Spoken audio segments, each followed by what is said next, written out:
እንግዲህ እንዳልኳችሁ ምግብ የራሱ ከኤላስቲሲቲ አንጻር እዛ የመጀመሪያው ቪዲዮ ላይ ያልኩትን ዝም ብዬ እንደሆነ ሪካፕ ለማድረግ ልበለውና ከኤላስቲሲቲ አንጻር አንደኛ ከኢንካም ማለት ኤላስቲሲቲ ባህሪ ነው ማለት ምንድን ነው የሚባለው ምላሽ አሰጣጥ ነው። የተለያዩ ባህሪዎች ከሌላ ባህሪ አንጻር ምላሻቸው ምንድን ነው? ደንታቢስ ናቸው፣ ምንም አይመስላቸውም፣ አንሬስፖንሲቭ ናቸው፣ ኢንላስቲክ ናቸው፣ ባሉበት ይቀራሉ፣ ወይስ ኢላስቲክ ናቸው የሆነ ለውጥ ሲያዩ አብረው ይለወጣሉ የሚለው ነገር ሜዥር የሚያደርግ ነው። በኢኮኖሚክስ ኢላስቲሲቲ፣ ዲማንድ ኢላስቲሲቲ ምናምን፣ ፕራይስ ኢላስቲሲቲ ወዘተ ብለው ያቀርቡታል ማለት ነው። ዋናው ግን ማለት ኳሊፋየሩ ኳንቲቲ ሆነ ፕራይስ ሆነ ወዘተ እንትኑ የሚለያየው ኢላስቲሲቲ ማለት ግን የመለጠጥ እና ያለመለጠጥ አቅም ነው። አንዳንዱ ተለጣጭ ነው፣ አንዳንዱ የማይለጠጥ ነው። እና የምግብ ባህሪው የግብርና እንግዲህ ስለ ግብርና የምናወራው ግብርና ከምግብ ኮርስ አሁን ለምሳሌ ምንድን ነው ብላችሁ በኋላ ይከፋፍላቸዋል። ኤክስፖርተብል እና ኤክስፖርተብል ግብርና ብሎ በሴክተር በሁለት ይከፋፍላቸውና እንዴት አድርገው እድገት ላይ ያላቸውን ተጽዕኖ ያብራራላቸዋል። ፕራይመርሊ ግን ከምግብ ጋር የሚያያዘውን አሁን የምናወራው ማለት ነው። ከምግብ አንጻር ማለት የምግብ ማለት አገር ውስጥ ዶሜስቲክ ኢደብል የሆኑ የምግብ የአስቤዛ ፍጆታ የሆኑ ምርቶች ኢላስቲሲቲ ባህሪያቸውን ነው አሁን ማብራራላችሁ። እንግዲህ እንዳልኩት መጽሐፍ ቅዱስን ጠቅሼ አፌክት ማያደርገው ሰው የለም፣ ሁሉም ሰው አፌክት ያደርጋልና ከኢንካም አንጻር ያላችሁ ምግብ ያለው ኢላስቲሲቲ ምንድነው? ገቢ ሲጨምር እንትን ነው ምንድን ነው የሚባለው ሀብታም እየሆናችሁ ስትሄዱ ብዙ አትበሉ አይደለም። ቅድም እንዳልኳቸው አሁን መጽሐፍ ቅዱሱ ይላል እንዳልኩት መክብብ ምዕራፍ 5 ቁጥር 9 ላይ በአዲሱ መደበኛ ትርጉም መሰረት ከምድሩ የሚገኘው ትርፍ ለሁሉም ነው፣ ንጉሱም ራሱ የሚጠቀመው ከእርሻ ነው እና እኔ ይህን ያመጣሁበት ሀሳብ ምንድን ነው? ሁሉም ሰው የእርሻ ምርት ነው የሚበላው። ሁላችንም ንጉሥ ሆንክ፣ መልአክ ማለት በጣም ጨዋ ሰው ሆንክ፣ ምን ሆንክ፣ በቃ ተፈጥሮ ሁላችንም አንድ ያደረገበት ነገር ምንድን ነው? ሁላችንም በልተን ነው የምናድረው። ሁላችንም በልተን ነው የምናድረው ብቻ ሳይሆን የዕለት የምግብ ፍጆታችን ሞሮለስ ርዘሰ በጣም የናጠጥክ ማለት ኢላን ማስክ ብትሆን እንደሱ በርገር ልትወድ ትችላለህ። ግን በቃ አለቀ። በርገር ቤት ማክዶናልድ ገብቶ ቢበዛ 2 ማክዶናልድ ነው በቃ አለቀ። ክለብ ሳንዱች ወይ ምናምን ሊበላ ይችላል። ደስ የሆነች አንድ ፕሌት ነው የሚበላው እንጂ ቢሊየነር ስለሆነ የሀገር ምግብ አይበላም። ይህ በቃ ላይ ነው። ገብቷቸዋል። ስለዚህ ገቢው የጨመረ በሄደ ቁጥር የምግብ ወጪው እንደሱ ላለ ሀብታም ሰው እንኳን እንደሱ ለሌላውም ሰው ፍራክሽን ኦፍ ሂዝ ኢንካም ነው የሚሆነው። የምግብ ወጪው የዕለት ምግብ ላይ ነው። ጠዋት ተነስቶ ቁርስ ኖርማል ሰው የሚበላውን ነገር ነው የሚበላው። ወይ እንቁላል ይበላ ወይ የሆነ ነገር ሌላው ማንም ሰው የሚበላውን ነገር ነው የሚበላው። ቡና የሚጠጣ ያው ማንም ሰው። ስለዚህ ሁሉም አበበም ከበደም አለሙም ሁላችንም ንጉሱም ተራውም ወታደሩም መቶ አለቃውም አስር አለቃውም ጀነራሉም ሁሉም አንድ ትሪ ነው። ምሳ የሚበላው እራት የሚበላው አንድ ፕሌት ነው። ቁርስ የሚበላው አንድ ዳቦ ነው ማለት ይገባቸዋል ኮንቴክስቱ። አሁን እንትን በሀገራችን እንዳልኳችሁ የእንትን ስላለ እንዲህ እኔ የምበላውና እሱ የሚበላው ምግብ እኩል ነው እንደ እኔ እንትን በልቼ ምናምን ለምንድን ነው እሱን የሚያመጣብን? እንደሱ ድንገት ካሰባችሁ ድፍረት እንዳይሆነብን እንደሱ ካሰብን እሱን የሚያመጣብን ምንድን ነው? አሁን ያለንበት የድህነት አዘቅት ነው እንደሱ የሚያደርግ። ከዛ በተረፈ ግን ሞሮለስ ሁሉም ሰው ትራምፕ አላያችሁትም? ማክዶናልድ ይወዳል። የአሜሪካ ፕሬዚዳንት ነው። በስሙ $4 ቢሊዮን አለው። የራሱ አውሮፕላን አለው። ብዙ ሆቴል አለው ምናምን አይደለ? ትራምፕ ምንድነው ማክዶናልድ ነው ብሎ ይበላል። እንዲያውም አሁን ሳውዲ አረቢያ አይታችሁ ከሆነ ትሬለር እየነዱ አምጥተው አቁመውለታል።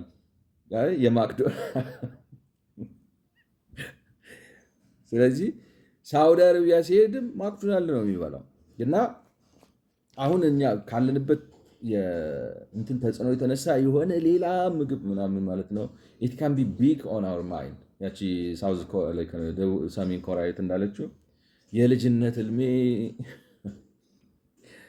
ተራራ የሚያክል ዳቦ ባገኝ አሁን ጨርሰዋለሁ ነው። ስለዚህ የልጅነት ህልሜ ተራራ የሚያክል ዳቦ ማግኘት ነው ብላለች። ለምን የነበረችበት ዴብዝ ኦፍ ፖለቲካው የፈጠረው ስባችሁታል ማለት አሁን ይህ ሰው ፈጠር ችግር ነው እና ከመሰለን ድንገት ከመሰለን ገቢያችን እየጨመረ ሲሄድ እንዲህ እንትን በላለው ምናምን ብለን ካል አሁን ያለንበት የድህነት ዝቅጠት ነው ያንን ትልቅ ነገር የሚያስመስልብን እንጂ ሞር ኦር ሌስ አሁን ሰው ገብቷቸዋል ላይክ ነው ሞር ኦር ሌስ ኤቭሪባዲ ኢትስ ዘ ሴም ኤንድ ኢትስ ትሩ ላይክ ነው እንዳልኳቸው ከምድር የሚገኘው ትርፍ ለሁሉም ነው። መጽሐፍ ቅዱስ እንደሚለው ማለት ነው ለሁሉም ነው። ለእኔ ለገሌ ለምናምን አይደለም፣ ለሁሉም ሰው። ሁላችንም ከመሬት ውስጥ የወጣ ነገር ነው ምንበላው እና ደግሞ ስንበላም ከአንድ ትሪ በላይ መብላት አንችልም። የሆነ ኤክሰፕሽናል ኬዝ አንስታችሁ እንትና እሱም ቢሆን ድሃ ስለሆነ ነው እንጂ ሀብታም ቢሆንና ግብርናው ቢያድግ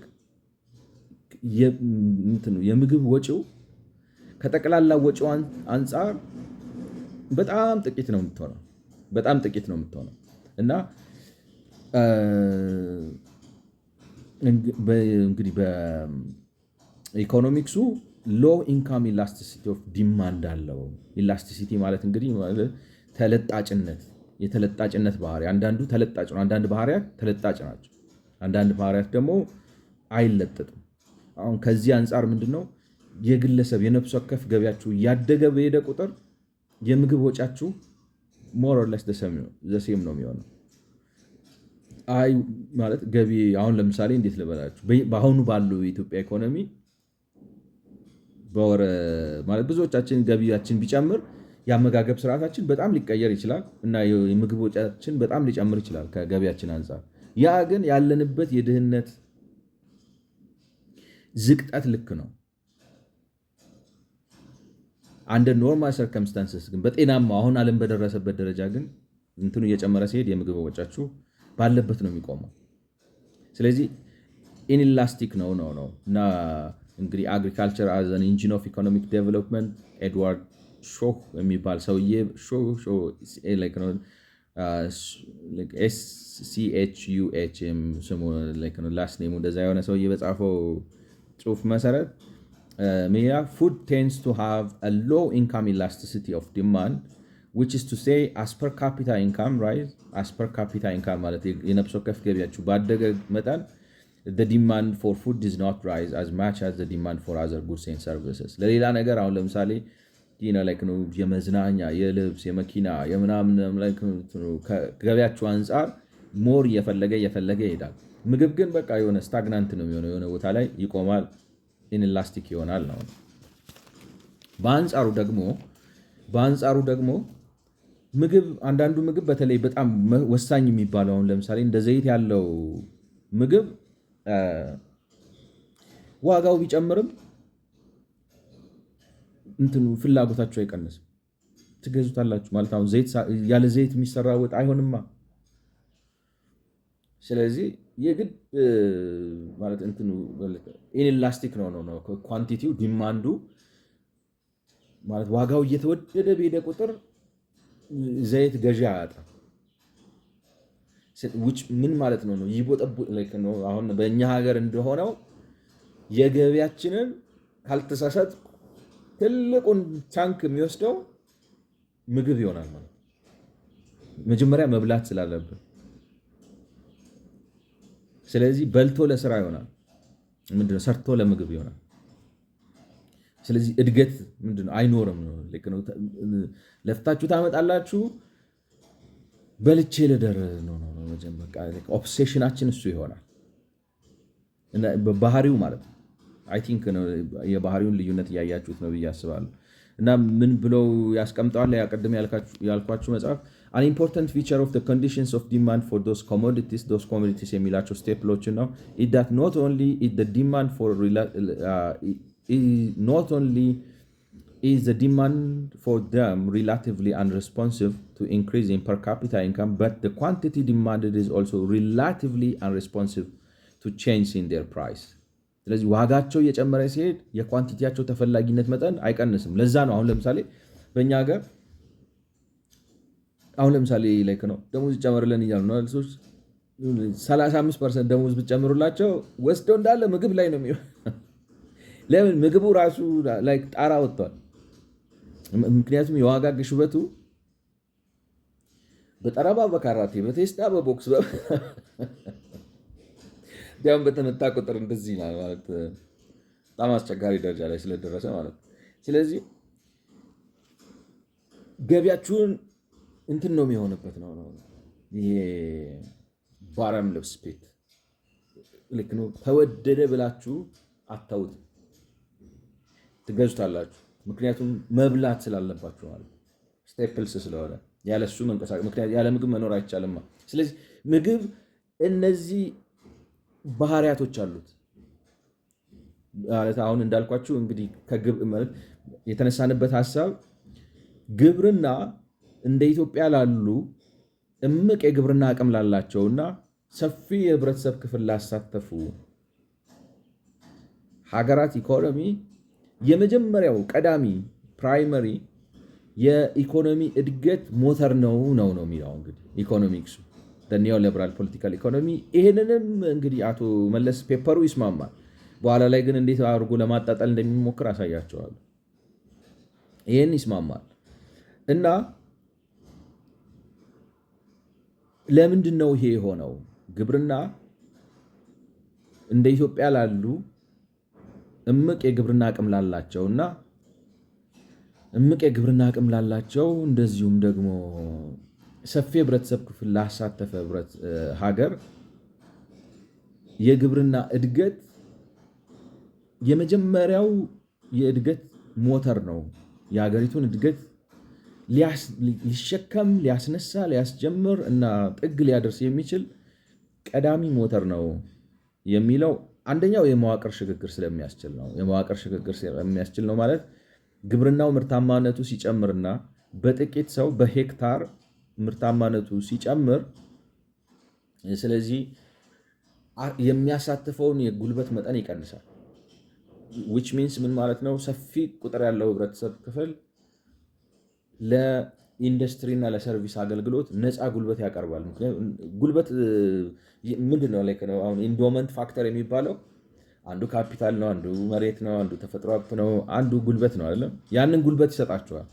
ሰው ግን ካልበላ ስለማይሰራ እንዳለ ጉልበቱን ወስዶ ሰብስቦ ግብርና ላይ ካረገውና ለኢንዱስትሪ ሰው ካጣችሁ እድገት ላይ ተጽዕኖ ያመጣ። አንዱ እሱ ነው።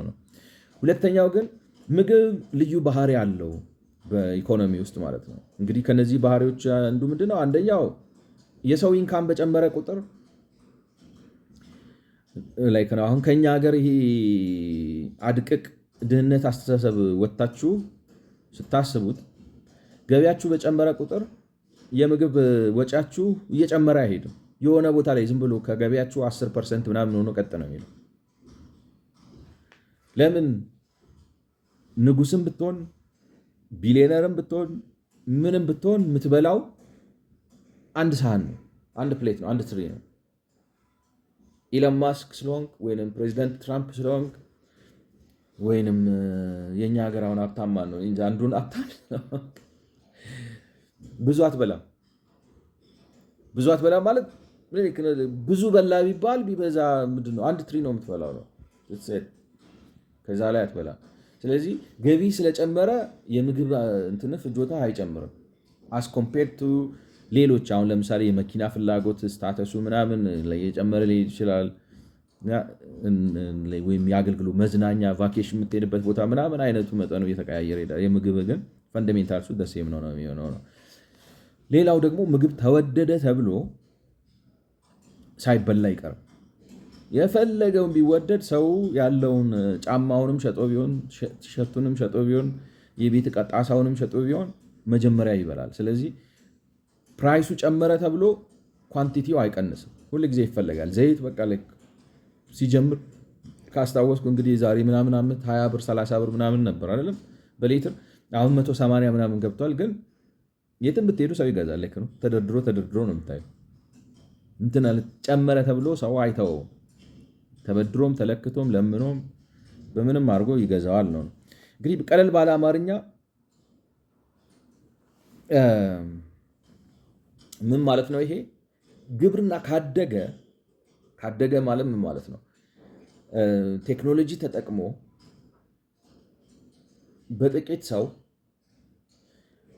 ማለት ምርታማነቱን ጨምሮ ብዙ ማምረት ከቻለ ሰው ከትልቁ ወጪው ማለት ከወጪው ጥቂቷን ብቻ ነው ለምግብ የሚያወጣው። መጨረሻ ላይ በጣም ማለት ሽሪንክ አድርጎ የሆነ ቦታ ላይ ደርስና ይቆማል። ለምሳሌ ለማሰባሰብ በሞከርኩት ምን ብሎ እንትን አሰሳይ ጥናት አሁን አሜሪካን ሀገር ብትሄዱ በዋናነት እንግዲህ ወጪዎቻቸውን ልክ ነው በ5 ሊከፍሉ ይችላሉ።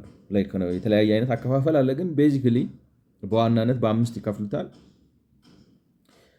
አንዱ የመጀመሪያው የቤት ወጪ የሚሉት ነው። ቤት ልትከራዩ ትችላላችሁ ወይ ተበድራችሁ ልትገዙ ትችላላችሁ። ስለዚህ ከተከራያችሁ የኪራይ ክፍያ አለ፣ ተበድራችሁ ከገዛችሁ ደግሞ የሞርጌጅ ክፍያ አለ፣ የወለድ ማለት ነው የባንኩ ወለድ፣ የዛ ክፍያ አለ። ያ የአብዛኛውን አሜሪካ 33% ይወስዳል ከወጪው ማለት። ትራንስፖርት ሲባል እንግዲህ መኪና የገዛችሁበትም ሊሆን ይችላል። ማለት መኪና ተበድራችሁ ገዝታችሁ በየዓመቱ የመኪናው የካር ነው ሪፔመንት ሊሆን ይችላል። ወይም ደግሞ ታክሲ ምንድነው ኡበር ወይም ሰብዌይ ምናምን ትሬን ምናምን ስትጠቀሙ ፐብሊክ ትራንስፖርት ወይንም ደግሞ እንደዚህ አይነት የታክሲ አገልግሎቶችን ስትጠቀሙ የምታወጡት ማለት ነው። እሱ በአብዛኛው ተደምሮ 17% የደሞዛቸው ነው ማለት ነው። ከዛ ቀጥሎ የምግብ ወጪ ነው። ይሄ የምግብ ወጪ የሚባለው እንግዲህ ቤት ውስጥ ለመብላት የሚያወጡትና ውጭ ወጥተው ሲዝናኑ አሁን ቅዳሜ ምናምን ወጥተው ወይ እሑድ ምናምን ላይክ ነው ወጥተው ከሚበሉት ጋር ተደምሮ ከገቢያቸው በአብዛኛው 13% ነው። ላይክ ነው አይታችኋል። 13% ቁጠባ፣ ሴቪንግ፣ ኢንቨስትመንት አሜሪካኖች እንግዲህ ሴቭ አያደርጉም። ምክንያቱም ኢኮኖሚያቸው በዋናነት ነው ኮንሰምፕሽን ድሪቨን ኢኮኖሚ ነው ወዘተ ውስጥ አልገባም። ግን ከ5-8% ቁጠባ ወይንም ደግሞ ኢንቨስት ያደርጋሉ። ስቶክ ይገዛሉ፣ ምናምን ሼር ምናምን ይገዛሉ ከደሞዛቸው ከገቢያቸው በየወሩ ለምሳሌ ከ5-8% ይቆጠቡ እንደዛ ያደርጋሉ።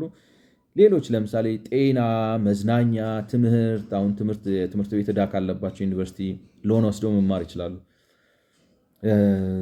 ለሱ ክፍያ ለምናምን ወዘተ ተደምሮ ጠቅላላው 29% ምናምን ያወጣሉ ማለት ነው። ላይክ ነው ለመዝናኛ፣ ለጤና ኢንሹራንስ፣ ለትምህርት ለወዘተ የሚያወጡት ማለት ነው። ስለዚህ ከሚያገኙት ከ100% ገቢያቸው ምግብ ቤት ውስጥ የሚበሉትን ብቻ አይደለም ውጭ ወጥተው የሚዝናኑበትንም ጨምሮ ከደሞዛቸው 13% ነው። ምግብ ስንል ደግሞ ልክ ነው በቃ አሁን ለምሳሌ እንቁላል መብላት ኖርማል ሆኖ ወተት መጠጣት ኖርማል ሆኖ የሆነ ስጋ መብላት ኖርማል ሆኖ ምናምን ኢትስ ቬሪ ኖርማል። አሁን እንደኝ ለዓመት በዓል ስጋ እየበሉ አይደለም ወይ ቅዳሜና እሑድ ስጋ እየበሉ አይደለም ተኛ ሀገሩ ማለት ነው። ጀስት ኖርማል እየበሉ ኒውትሪሽነስ የሆነ የተመጣጠነ ምግብ እየበሉ የወጫቸውን እስከ 13% እንደው ዝም ብለን ከፍ አድርገን ነው 15% ብናደርገው 15% ነው ወጫቸው። ስለዚህ 85% ይሄ እንግዲህ ብላችሁ የሀብታሞቹ የምናምንን አይደለም ነው አቨሬጅ የሚባለው መካከለኛ የሚባለው አሜሪካዊ ከገቢው 15%ን ነው ለምግብ የሚያወጣው። ለምግብ ስንል እንግዲህ ቅዳሜ ወይ እሑድ ውጭ ወጥቶ የሚበላውን ጨምሮ ማለት ነው። ስለዚህ 15% ነው። ስለዚህ 85% ወጪው ሌላ ነገር ላይ ነው። የቤት ኪራይ፣ የትራንስፖርቴሽን፣ የኢንተርኔት ወዘተ፣ የትምህርት ቤት፣ የመዝናኛ፣ የልብስ እነዚህ ነገሮች ናቸው ማለት ነው ወጪዎቹ። ስለዚህ ይሄ ማለት ምን ማለት ነው? ኢኮኖሚው ምንድነው? ግብርናው አድጎ የምግብን ዋጋ በጣም አውርዶታል ማለት ነው። ላይክ ነው ከቶታል ሪል ኢንካማቸው ማለት ነው። ስለዚህ አንድ ሀገር ግብርናን በወጉ አድርጋ ልክ ነው ወጋ ሲይዛ አሁን እንደኛ ሀገር አይደለም እንዳልኳቸው አሁን የኢትዮጵያ አይዶ ነው ቅድም ብየዋለሁ እንጃ ላይክ ነው የቀደመው ቪዲዮ ላይ ብየው እንደሆነ አላውቅም። አሁን ራሱ ልክ ነው ላይክ ነው ይሄንን ፕሮግራም ለመስራት ከመስራቴ በፊት ዝም ብዬ ቲክቶክ ላይ ስክሮል እያደረኩኝ የኢቢሲ የሆነ ዝም ብሎ ቲክቶክ ላይ ሪፖርቱ መጥቶ ስሰማ ኢትዮጵያ ይላል በመስኖ ልማት ማለት በአግባቡ በማይሰሩ እና አንዳንዶቹ ደግሞ እስከናካቴውም በማይሰሩ የመስኖ ፕሮጀክቶች ምክንያት በአመት 40 ቢሊዮን ብር ሉዝ እያደረገች ነው።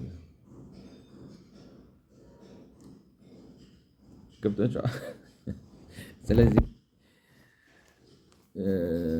ችግር አለብን ሰዎች ማለት ታመናል እንደ ሀገር ማለት በጣም አፍልተናል ነው የሚባለው። ማለት ስንፍና ልባችን ላይ ፈልቷል ከመሀይም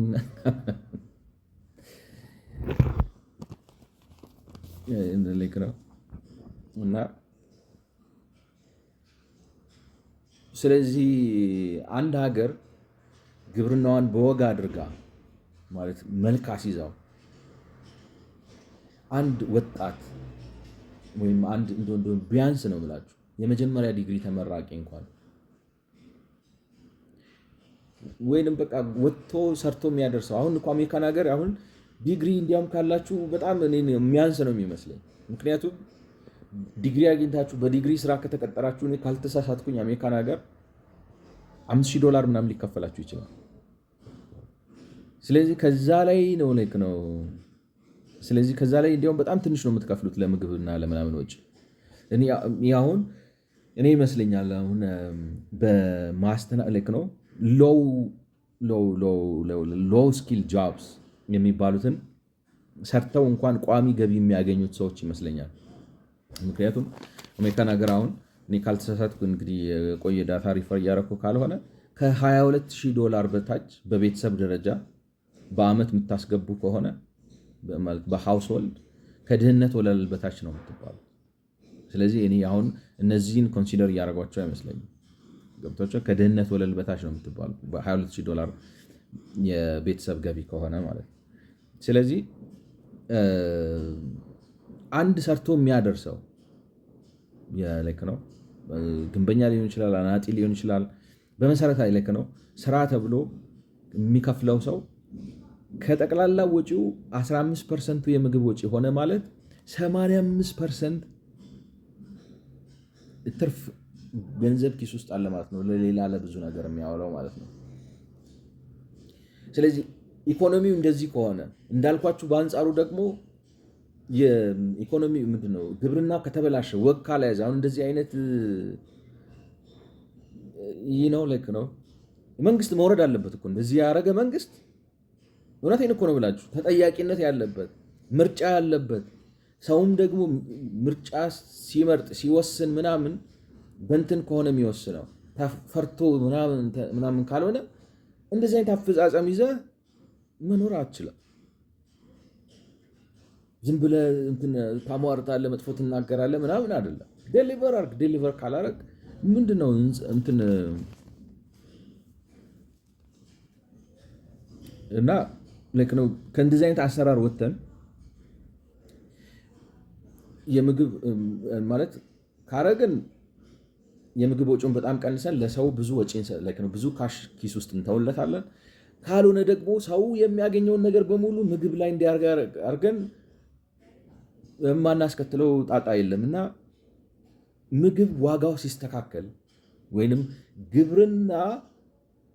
የግብርና መስተካከል የመጀመሪያው ኢንጂን ነው ለእድገት። እንደ ኢትዮጵያ ላሉ እምቅ የግብርና አቅም ላላቸው ሀገራት የግብርናው ማደግ ስንል ምርታማነቱ ጨምሮ የሚያሳትፈውን ሰው ቀንሶ በዛም መሰረት ዋጋውን ሲያወርደውና ሰው ነው ተጠቃሚው ሰው የግብርና ምርት ገዝቶ የሚጠቀመው ሰው ከገቢው ጥቂቷን ወስዶ ብቻ ለምግብ የሚያውልበት ሁኔታ ሲፈጠር አንድ ኒውትሪሽንስ የሆነ ምግብ ተመግቦ ውጤታማ መሆን የሚችል ሰራተኛ አሁን ሰዎች አይዶን አይታችሁ ከሆነ እዚህ ሀገር ፋብሪካ ለመክፈት መጣን ምናምን ብለው ያውን አንዳንድ ሰዎች ሲያወሩ ሰማለሁ። ኢፊሸንሲ ችግር እንዲህ በእናትህ እርቦት እንዴት ይስራ ሰው በ2000 ብር ደሞዝ በዚህ ኑሮ ውድነት ነው የምላችሁ በ3000 ብር ምናምን ደሞዝ አንድ ሰው እንኳን እኮ በስነ ስርዓት አብልቶ ከወር እስከ ወር እኮ የሚያቆይ አይመስለኝም እኔ ካልተሳሳትኩ።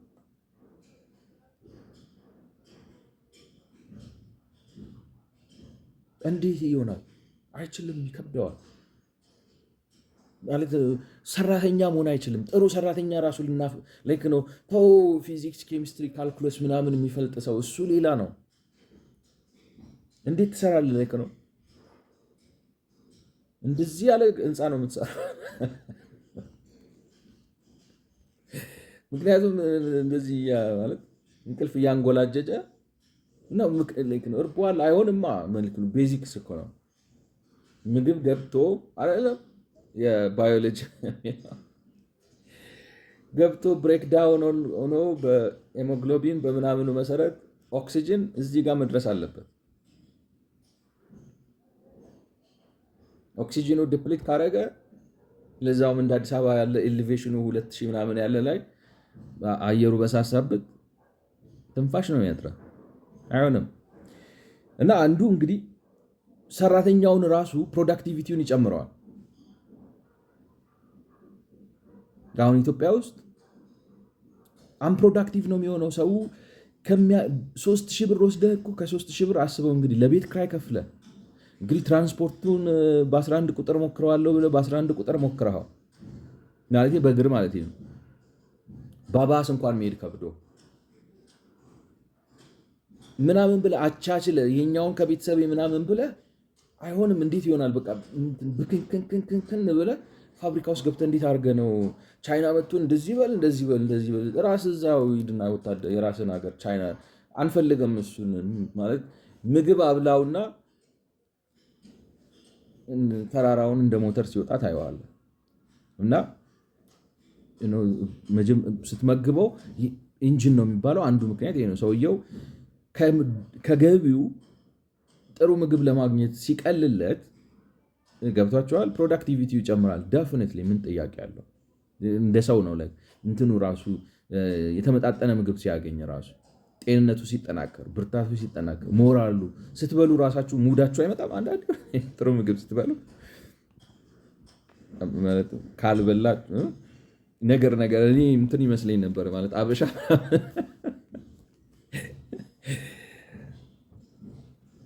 ማለት ፈረጆች ራሳቸው ካልበሉ ነገር በጣም ነገረኛ በጣም በእናታችሁ ደበራችሁኝ ሽፍት ደሊት ነው የምጠራው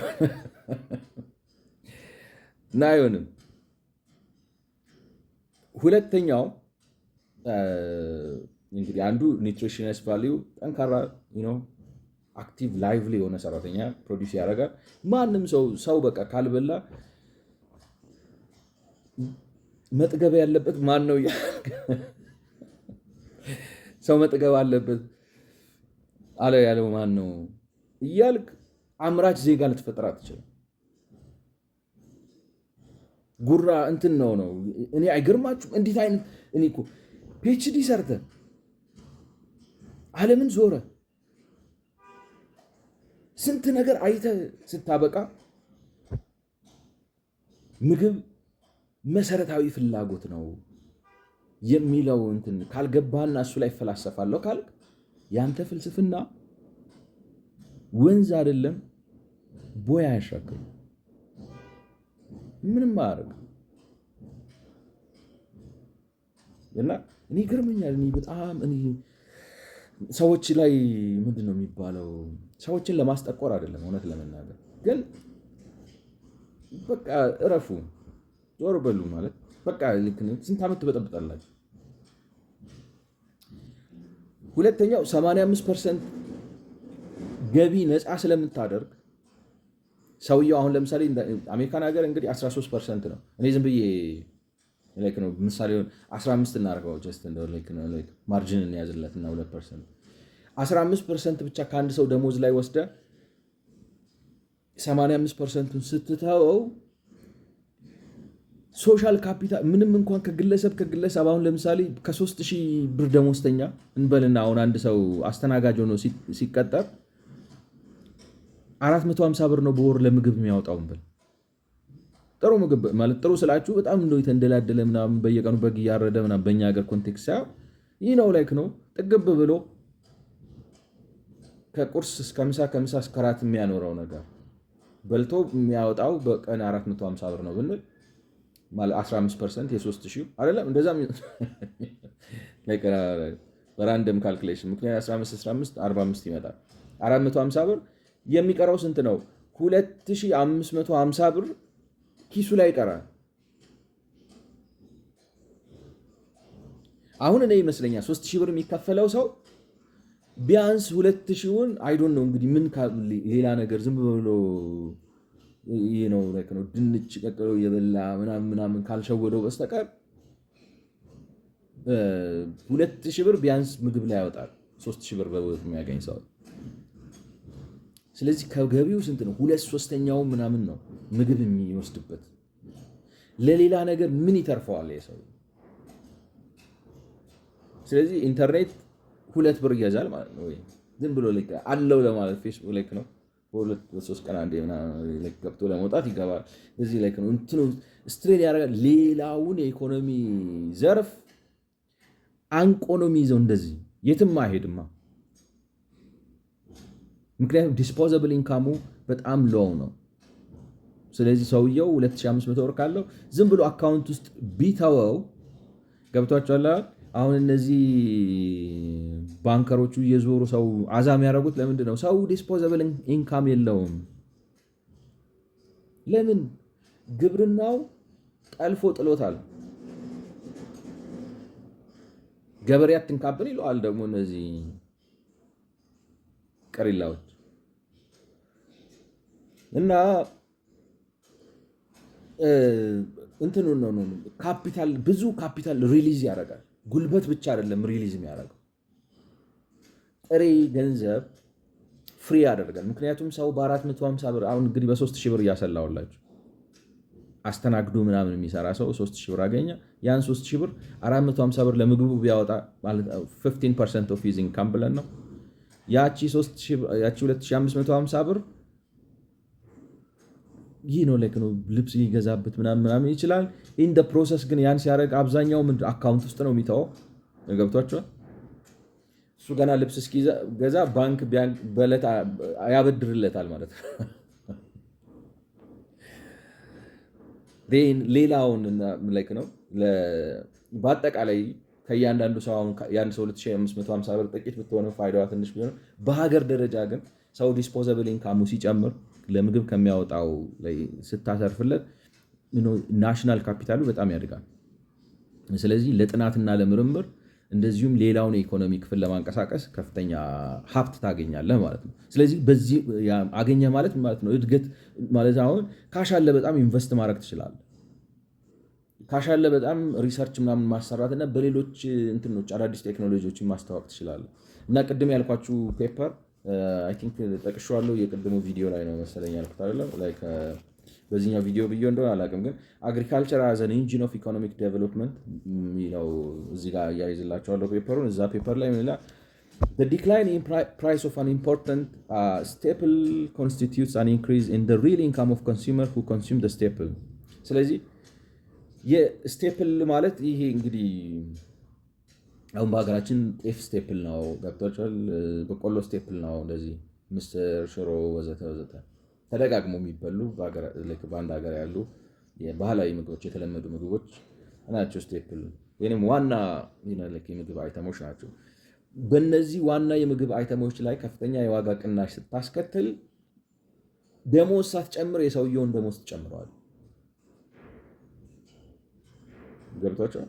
ደሞዝ ሳትጨምር አሁን ግን ዝም ብለህ ደሞዝ ብትጨምር ቀዳዳ ኪስ ውስጥ እንደመጨመር ነው። ምክንያቱም ለምንድን ነው የምግብ ዋጋው በቃ ሩጫ ላይ ነው፣ እየጋለበ ነው። ታስገባለህ ይወስደዋል፣ ታስገባለህ ይወስደዋል። ለምን? በሽተኞች ሆነናል። መስኖ ሰርተን ማምረት አቅቶን እያቆምን ማን መጥገብ አለበት የምንል በጣም አስቸጋሪ፣ ማን ነው ጠግባችሁ ብሎ ያለው የምንል በጣም የምናሳዝን ምስኪን ሰዎች ሆነናል። ስለዚህ ስትቀንስ ምንድነው የምግብ ዋጋ ስትቀንስ ሰውየውን ዝም ብለህ ደሞዝ ጨመርክለት፣ ከፍተኛ የደሞዝ ጭማሪ እያደረክለት ነው። Although the increase in income for each consumer may be relatively modest, when summed up over the entire economy, the total increase in income can be substantial. That is one of the reasons the social rate of income to investment in research that led to new production technology tends to be so high. The increase in per capita income will induce an expansion of non-farm sectors also ይላል። ስለዚህ እንዳልኳቸው 2550 ከእያንዳንዱ ሰው ኪስ የምትተርፈው ዝም ብላ ስብርባሪ ገንዘብ ብትሆንም ነገር ግን ፋይናንሻል ሲስተም ውስጥ አሁን ለምሳሌ ምን ልባላችሁ ቴሌ ብር ውስጥ ቢቀመጥ ወይንም ደግሞ ሲቢ ብር ውስጥ ምናምን ቢቀመጥ ሲሰባሰብና ምክንያቱም ባንኩ በኋላ ላይ ሲያየው ላይክ ነው ደምሮ ነው ሴቪንግ አካውንት ብሎ አንድ ጆርናል ኢንትሪ ነው ያለ ሳም አድርጎ ነው የሚያየው። ስለዚህ ሰብስበው ሲያየው 50 ቢሊዮን ብር ሊያይ ይችላል፣ 80 ቢሊዮን ብር ሊያይ ይችላል። እናንተ ገና በኢንዲቪጁዋል 2002 ምናምን ብላችሁ ነው ኦፕሬት የምታደርገው። ያንን 50 ቢሊዮን ብር ሪሰርች እና ዴቨሎፕመንት ኢንቨስት ሊያደርግበት ይችላል መንግስት፣ ወይንም ደግሞ ሌሎቹን የኢኮኖሚ ሴክተሮችም ያንቀሳቅሳቸዋል። ምክንያቱም አሁን ለምሳሌ እዛው ላይ ከሆነ ነው የምላችሁ ወዴት ነው የምታደርጉት? የሆነ ቦታ ሄዳችሁ ብር ስትገዙ ከቴሌ ብር ከዚህኛው አካውንት ወደዛኛው ነው እዛው ነው የሚጫወተው አይደለ? ስለዚህ ናሽናል ዌልዙ ከፍ ይላል። ያ ናሽናል ዌልዙ ከፍ ይላል ማለት ሌሎች የኢኮኖሚ እናንተም ዲስፖዛብል ኢንካም አላችሁ፣ ልብስ ትገዛላችሁ፣ ጫማ፣ ሽቶ ላይክ ነው ሌሎች ነገሮች ትገዛላችሁ፣ ሌላውን ኢኮኖሚ ያንቀሳቀሳል ነው። ስለዚህ በዚህ መልኩ ነው አንዱ ኢኮኖሚውን የሚያሳድገው ማለት ነው። እንዲያውም እና ይሄ ወረቀቱ ምን ይላል? በድህነት ቅነሳና ጥቅምን በስፋት በማዳረስ ማለት ቅድም እንግዲህ ላይክ ነው ለማለት እንደሞከርኩት መክብብ ላይ በእርሻ የሚጠቀመው ሁሉም ነው ይላል መጽሐፍ ቅዱሱ ብያችሁ ነበረ። ምንድነው እንግዲህ የሚለው ከምድሩ የሚገኘው ትርፍ ለማን ነው? ለሁሉም ነው ይላል። ንጉሱ ራሱ የሚጠቀመው በእርሻ ነው። ላይክ ነው እንትን አይበላ ወርቅ አይበላም፣ የሚበላው ንጉሱ የእርሻ ምርት ነው። ያን ብቻ ሳይሆን ግን የእርሻ ልማት ጥቅም ለሁሉም ነው። እርሻ ሲለማ ላይክ ነው ተጠቀም። ምክንያቱም እንዳልኳቸው መጨረሻ ላይ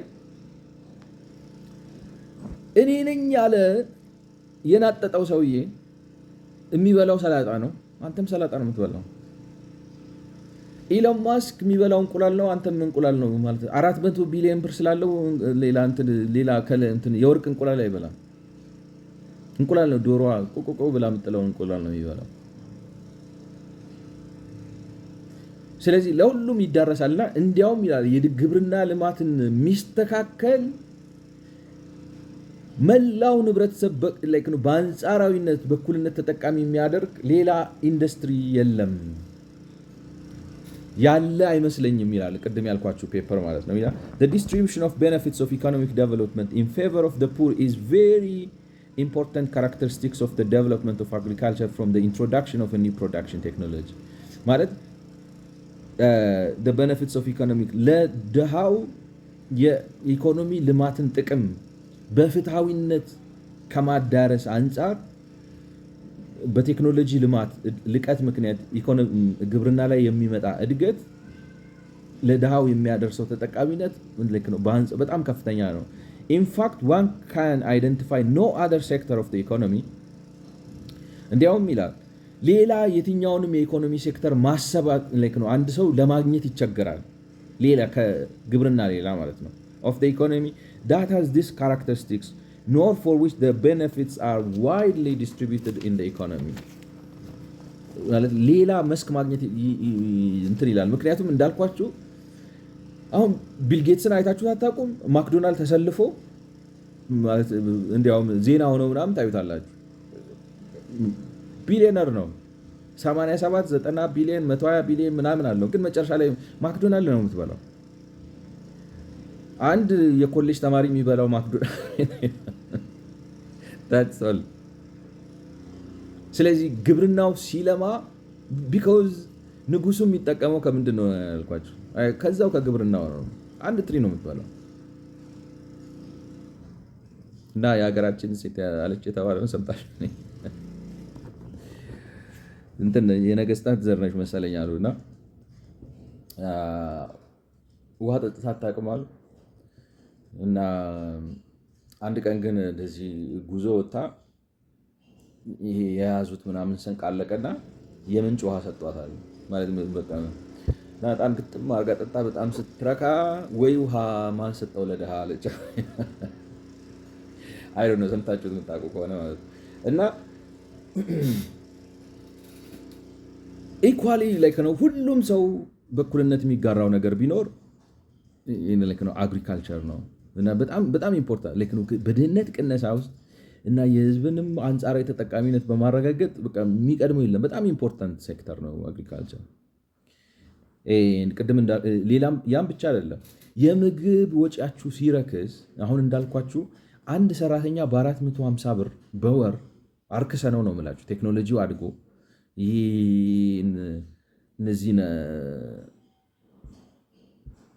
ብቻ ተሳክቶልን ግብርናውን ነፃ አውጥተ ነው ሊበራላይዝ አድርገ ነው ምርታማነት ጨምሮ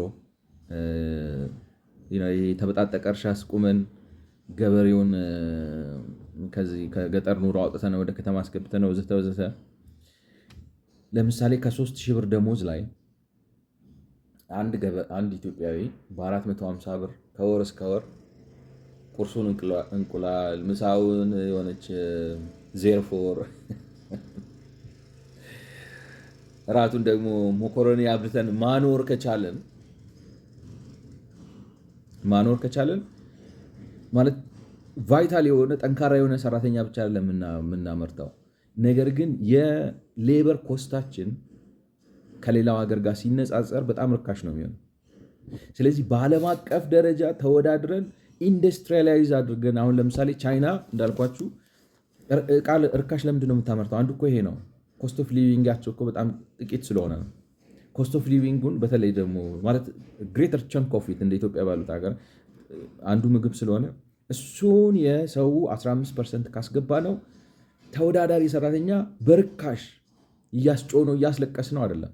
ጥሩ በልቶ 2550 ብር ተርፎት እና ኢንዱስትሪው ሲያድግም እንደዛው ልብሱ ይቀንሳል። ገብቷቸዋል። ስለዚህ ማለት እንደው አሁን ኢትዮጵያ ውስጥ ባለው ኮንቴክስት ነው ራማዳይዶ ባይዝናናም ወይም ማነው ስሙ ነው ራዲሰን ባይሄድም ወይ ስካይላይት ባይሄድም ወይ የሆነ ቦታ ሄዶ ባይዝናናም ግን በአቅሙ እየተዝናና እየበላ እየጠጣ የሚኖር ሰራተኛ ጥሩ አድርገህ መፍጠር ከቻልክ በ3000 ብር በዓለም አቀፍ ደረጃ ተወዳዳሪ የሆነ ሰራተኛ ታመጣለህ። ስለዚህ ሴክተሩ ራሱ ልክ ነው። ግብርናው ብቻ አይደለም የሚያድገው እንትኑንም ያሳድገዋል። ኢንዱስትሪውን ዶሜስቲክ ገበያም በጣም ትፈጥራለህ። እና ቅድም ያልኳችሁ ፔፐር ሚና with food prices declining the nominal wage can decline with no reduction in real wage። ስለዚህ የምግብ ዋጋ ሲቀንስ ደሞዙን በትክክል ሳትቀንሰው ዋጋውን ግን መቀነስ ትችላለህ። አንዳንድ ተርሞች ትንሽ ትሪኪ ናቸው። ቅድም እንዳልኳችሁ ደሞዙን ሳትጨምር ደሞዙን ትጨምርለታለህ የምግብ ዋጋን ስትቀንስ። ከምን አኳያ? ዶሜስቲክ ማርኬት አኳያ። ምክንያቱም አሁን የምግብ ዋጋ 2000 ብር ከሆነ ከ3000 ብር ላይ 2000 ብር 2/3ኛውን ወሰድክበት ነው። ስለዚህ 1000 ብር ነው ዲስፖዘብል ኢንካም። ነገር ግን ምግብ ስትቀንስ 450 ስታደርግ 2550 ብር ዲስፖዘብል ሰጣኸው፣ ደሞዝን ጨመርክለት ነው ከዶሜስቲክ። ከዓለም አቀፍ ገበያ አንጻር ግን 3000 ብር አድርገኸው ሳትቀለይክ ነው you don't have to increase his real wage ኖሚናል ወጁ ብቻ በመቀነሱ like ነው ሪል ዌጁን መቀነስ ትችላለህ which means it makes you competitive ተወዳዳሪነት ማለት ምን ማለት ነው በአንጻራዊነት በጥቂት ወጪ ጥራት ያለው ምርት ማምረት ነው ምን ተጠቅመን እሱ የራስ ጉዳይ ነው like ነው እሱ another detail ነው ግን በአንጻራዊነት ያን ማድረግ መቻል ነው ስለዚህ with food prices declining the nominal wage can decline with no reduction in real wage this will help the country to be more competitive in the international economy ማለት ነው ከዓለም አቀፍ ኢኮኖሚ አንጻር 3000 ብር ማለት በ3000 ብርማ እንዴት ለውጭ ካምፓኒ ያመርታሉ አይልም ሰው ያዋጣዋል ገብቷቸዋል 3000 ብር ግን አሁን ባለው ዶላር ስንት ነው አይዶን ነው $100 እንኳን አይሆንም አይደለ $100 10000 ብር ነው 3000 ብር $35 ወይ $30 በ$30 የ30 ቀን ጉልበት መግዛት ትችላለህ ማለት ነው ግን ያ ማለት በ$30 የገዛው የ30 ቀን ጉልበት ግን ሰውየውን የሚበላው የሚጠጣው አሳጥተ አንገላት አስፈራርተ ምናምን ብለህ እንደ ደቡብ ኮሪያ በሽጉጥ ነው ምስትህ ምናምን ብለህ አይደለም እሺ ያዋጣኛል ብሎ ምክንያቱም 2500 ብር ትርፍ አለው ኢንዱስትሪው ሲያድግ ልብስ ጫማ ይረክስለታል ምግብ ኦሬዲ ይረክሶለታል ነው እንዳልኳችሁ ላይክ ነው የነጠጠ ቦታ እየሄደ ባይዝናና በመንደሩ በአካባቢው ነው ላይክ ነው መደበኛ ካፌ ምናምን የተዝናና ሬስቶራንት የተዝናና ኑሮን በሰላም መግፋት ይችላል The effect of this can be widespread in the economy, thus increasing foreign exchange earnings and helping the finance to finance a high rate of growth. አሁን እንደዛ ስታደርጉና ኤክስፖርታችሁን ስትጨምሩ በዓለም አቀፍ ደረጃ ተወዳዳሪ ሆናችሁ እድገት የውጭ ምንዛሪም ታመጣላችሁ ምክንያቱም ኤክስፖርት እያደረጋችሁ ነው ላይክ ነው እንዴት ነገሩ አንዱ ከአንዱ ጋር እንደሚያያዝ እያያችሁት ነው ብዬ አስባለሁ ስለዚህ it will affect ማለት ነው ስለዚህ ግብርና ወለድ የእድገት ሞተርነት ማለት በሁለቱ ማለት እንደገና ልክ ነው በዚህም አይወሰንም አሁን ይሄ ከስቴፕል አንጻር ነው የምላችሁ ከእለት ተዕለት ምግብ አሁን ከጤፍ በኢትዮጵያ ኮንቴክስት ብንወስደው ከጤፍ ከአተር ከሽምብራ ቲማቲም ሽንኩርት ወዘተ ወዘተ እዚህ ላይክ ነው ከምንጠቀማቸው ምግብ አኳያ እነሱን አውርደን እዚህ ካደረስን ነው and there is another sector of the agriculture also this is እንግዲህ አሁን ቅድም በጠቀስኩላችሁ ሊትሬቸር መሰረት subsistence or staple sector የሚባለው የግብርናው ሴክተር ነው ማለት ነው there is another sector called export sector ኤክስፖርት ሴክተሩም ላይ ሲሆን እንደዚህ የራሱ የእድገት ከፍተኛ ማለት አሁን ይሄንን ሳትነኩ ሌላ ደግሞ የኤክስፖርት ሴክተር የሚባል ግብርና አለ ለምሳሌ አሁን ሰሊጥ በአብዛኛው እኛ ሀገር የሚመረተው ላይክ ነው ለሀገር ውስጥ ኮንሰፕሽን አለ ምክንያቱም ሰሊጥኛ አረቦች ምናምን ይበሉታል በምግብነት እኛ ሀገር ግን ስቴፕል አድርገን የመብላት ባህል ምናምን የለም ምናልባት ወደፊት አድቫንስ ስናደርግ አይዶን ነው ላይክ ነው ከመጣላቅ ስለዚህ ከዛም እንደዚሁ ደግሞ የእድገት አሁን እስካሁን ያብራራውላችሁ ከስቴፕል ወይንም ሰብሲስተንስ ከሚባለው የግብርና ሴክተር አኳያ ነው ቀጥሎ ማብራራላችሁ ደግሞ ከኤክስፖርት አንጻር ነው ማለት ነው አንደኛ በቀጥታ ኤክስፖርት ስታደርጉ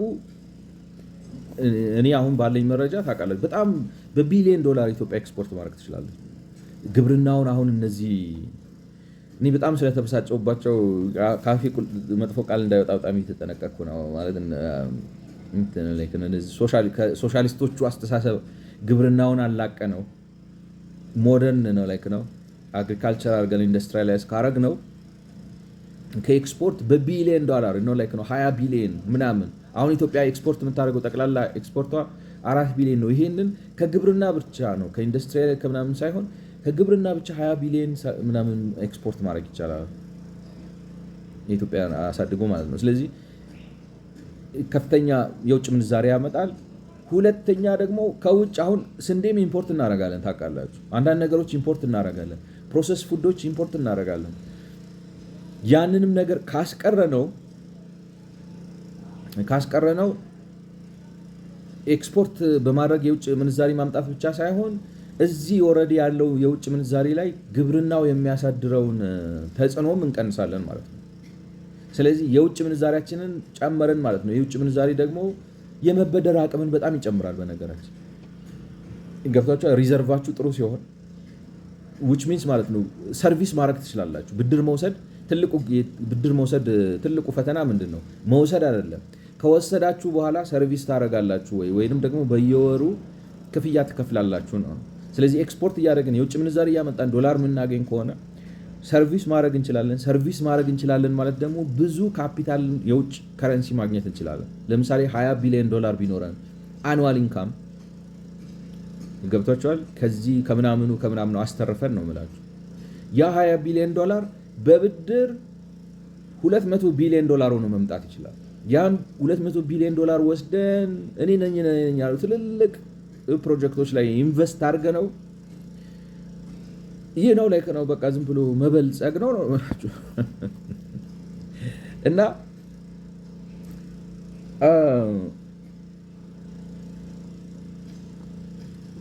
ከኤክስፖርት አንጻርም ይሄ ፋይዳ አለው ማለት ነው። ግን እዚህ ጋር ሊሰመር የምፈልገው ነገር ምንድነው? አሁን ማለት የአርፋ አካሄድ ኤክስፖርት አድርገን ማለት ሰብስቲቲዩሽን እንሰራለን በሚል ገበሬው በማርኬት ከሚሸጠው ከሚያገኘው ላይ ነው የውጭ ምንዛሪ ምናምን ላይ ነው ለፖለቲካ ፍጆታ ብለህ የምታረገው አይደለም። ኤክስፖርት የሀገሩን ገበያ አጥግበ ሰው እና ማርኬቱ ፍሪ ሆኖ በማርኬት እየሰራ አሁን ለምሳሌ ከሀገር ፍጆታ በላይ ካመረት ምን ያደርጋል? ስንዴው እዚህ ቁጭ ብሎ ኤክስፖርት አደረገዋል። ስንዴም ብቻ አይደለም ግን ብዙ ኮሜርሻል ፋርሚንግ ሜካኒክ ነው ብዙ አይነት ፕሮዳክሽን አለ ለውጭ ተብሎ የሚመረት ማለት ነው። ስለዚህ ኤክስፖርት ማድረግ ሲባል ኤክስፖርት አደርጋለሁ ለማለት ብለህ ገበሬ ያስጨነቀ የሰው ኪስ ሞጭለፈ የምታመጣው ኤክስፖርት አይደለም። ይሄ ነው ይሄ ሰብሲስተንስ ወይንም ስቴፕል ፋርሚንጉን ጎድተህ ሰዎችን ተጭነህ አይደለም። ይሄ ዶሜስቲክ ገበያውን አርክተህ ሰው ሳቲስፋይድ ሆኖ ገብቷቸዋል። ምግብ ዋጋ አውርደ ቢያንስ ከሰው የገቢ መጠን ነው አቨሬጅ ከሚባለው ደሞዝ የገቢ መጠን ወይም ዝቅተኛ ከሚባለው ደሞዝ የገቢ መጠን 15% ካረከው በኋላ ማለት ነው። ስለዚህ ይሄ እንትን አለው ምን ይላል እንግዲህ ነው ያ ፔፐር the increased productivity will make producers more competitive in international market and the increase in supply that the increase in productivity makes possible will in turn increase the volume of exports. The net effects will be an increase in foreign exchange earnings. ነው ኤክስፖርት ስታደርጉ ጥቅሙ ምንድነው? የዶላር አቅማችሁ ይጨምራል። This increase in foreign exchange earnings can be used to service foreign debt ማለት የመበደር አቅማችሁን ያሳድገዋል። የመበደር አቅም ክሬዲት ወርዝነስ ማድረግ በጣም ትልቅ ነገር ነው። ትልቅ ዋጋ አለው፣ ሀብት ነው። or to finance high rate of economic growth at the same time እድገትን ፋይናንስ ያደርጋል ማለት አሁን እኮ የውጭ ምንዛሪ ስታመጡ ምንድነው ኢኩቪቫለንትሊ ምን በሉት ገንዘብ ማተምን በሉት አዲሽናል ካሽ መፍጠር ትችላላችሁ እዛ ላይ ተመስርታችሁ። ስለዚህ ካፒታሉን ሰፕላይን ከፍ ያደርጋል። ለምን it's backed. If the latter, the benefits will again be distributed rather widely in the economy, although not as widely as in the case of subsistence commodities. However, the new jobs that are created can have more widely felt spillover effects in the economy. Like በእርግጥ አሁን እንደዚህ ኤክስፖርት መር የሆነ ግብርና ሲኖር ማለት አሁን ግብርናው ለሁለት ነው የሚከፈለው ብያቸዋል። ዋናው ይሄ ስቴፕሉ አለ። ስቴፕሉን ማሳደግ አንድ ነገር ነው። ሁለተኛ ለኤክስፖርት ማምረት ሌላ ነገር ነው። ለየብቻ ናቸው ማለት ነው። ኤክስፖርት በሚሰራበት ጊዜ እውነት ነው የሚጠቀሙት በአብዛኛው ያኛው ፕራይመሪ ተጠቃሚው ገበሬው ይጠቀማል፣ ያተርፋል። ግን በጣም ዲስትሪቢዩትድ ነው ቤነፊት በጣም ዲስትሪቢዩትድ ሆኖ እንዳልኳችሁ እንዲያውም ሌላ ሴክተር ማሰብ አይቻልም ነው። ይሄኛው ተጠቃሚው ማን ነው? ፕራይመሪሊ ገበሬው ነው። ምክንያቱም እዚህ ሀገር ያለው ሰው ኤክስፖርት አሁን ለምሳሌ እንዳልኳችሁ ሰሊጥ በገፍ አምርታችሁ በጣም ብዙ ኤክስፖርት ብታደርጉ ኤክስፖርተሩ ነው ብር የሚያገኘው። ይሄን ላይክ ነው ሰሊጥ እኛ ሀገር ብዙም ዳቦ ላይ ምናምን ዝም ብለህ ታደርገዋለህ። ኦልራይት ሌላ ሀገር ግን ወስደው ቸኮሌት ይሰሩበታል ወዘተ ወዘተ ኤክስፖርት አደርገዋለህ። እያንዳንዱ ሰው ጋር ገብቶ የሚያመጣው ፐር ሄድ ቤኔፊት ዝቅተኛ ነው። ሆኖም ግን ገንዘብ ስለሆነ የሚያመጣው ዶላር ስለሆነ የሚያመጣው ያ ዶላር እንዳልኳችሁ አሁን ለምሳሌ ብድር የብድር አቅማችሁን ይጨምረዋል። ያን ብድር አምጥታችሁ ትልልቅ ሌላ ብዙ ገቢ የሚያመጣ የልማት ፕሮጀክት ስትሰሩ ስፒል ኦቨር ኢፌክት አለው። ሰው ኢንዳይሬክትሊ ብዙ ይጠቀማል። ያም ብቻ አይደለም ካፒታልም አቬለብል ስለሚያደርግና ኢንቨስተብል የሆነ ካሹን ከፍ ስለሚያደርገው የባንኮችን የማበደር አቅም ያሳድጋል። የባንኮቹን የማበደር አቅም ሲያሳድግ ባንኮቹ ለብዙ ሰው ካፒታል ሰጥተው ኢኮኖሚው ማለት ነው የሚበደረው ሰው ሰራተኛ ይቀጥራል፣ ቤት ይከራያል፣ መኪና ይከራያል፣ መኪና ይገዛል። ስለዚህ ዋን ዌይ ደ አዘር ኢኮኖሚውን ነው ፑሽ ያደርገዋል ማለት ነው። ይህ ነው እንግዲህ ነው ከሞላ ጎደል ኢህአዲግ አሁን ለምሳሌ ሲል ትሰሙታላችሁ። ግብርና መር ኢንዱስትሪያላይዜሽን ማለት ከሞላ ጎደል ይሄ ነው። ወይም በእንግሊዝኛው አግሪካልቸር ሌድ ኢንዱስትሪያላይዜሽን የሚባለው ይሄ ነው። ከዚህ በፊትም እንግዲህ ከተከታተላችሁኝ ነው ኢንዶመንት ፋክተር የሚባሉትን ነገሮች የተፈጥሮ ጸጋን በመጠቀም እድገት ማምጣት ይቻላል የሚባለው ነው። ነገር ግን አሁን ችግሩ ምንድን ነው? አቶ መለስም ይሄ ፔፐራቸው የግብርናን ፋይዳና ፕራይመሪ ኢንጂንነት አክሰፕት ያደርጋሉ፣ ይቀበላሉ። ችግሩ ግን ምን ይላሉ መሰላችሁ? የማያመጡት ማጣጣያ የለም እና ለምሳሌ የገበያ ውድቀት አለ ይለዋቸዋል። ግብርናው እንደዚህ እንዳያመርት እንደዚህ እንዳይሆንና አሁን ያልናቸውን ጥቅሞች አምጥቶ ቀዳሚው የእድገት ሞተር ሆኖ እድገቱን እንዳያሳልጠውና እንዳይመራው የሚያደርሳቸው ብዙ ተጽዕኖዎች አሉ ብለው ይዘረዝሩላቸዋል ማለት ነው።